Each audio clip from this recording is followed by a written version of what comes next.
So, anybody hear of the lawsuits that are going on with commission? It's actually all over the news now, so I'd be Yes. surprised. I understand it's been settled. It's still in flux.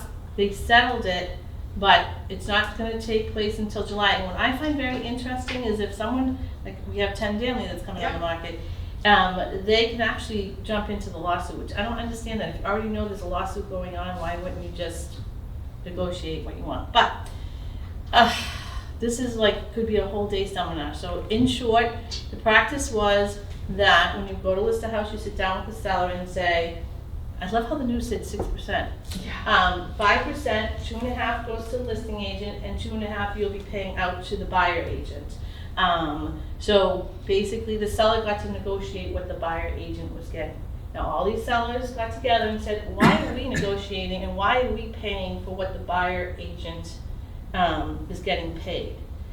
And so the recent lawsuits did settle and say the seller is no longer required, and actually they're gonna take it off of MLS even to have a space in there to put that the seller does not have to pay out a buyer commission.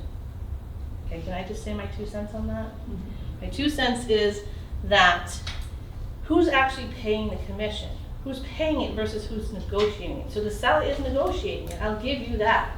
Why should they negotiate the buyer commission? That is a good question. But ultimately, it's coming off the purchase price. So now, if the buyer agent has to actually pay out of their pocket, they're gonna just offer the sellers less. And a lot of these buyers do not have that money in the bank. So really it's gonna affect the lower dollar home sales. So it might not affect the people in this room, but these buyers are gonna have to beg, borrow, and steal to come up with the cash to write a check to their buyer agent and then pay $500,000 for a house. Whereas if it was coming $500,000, it would be rolled in and maybe the buyer offered the seller $550,000.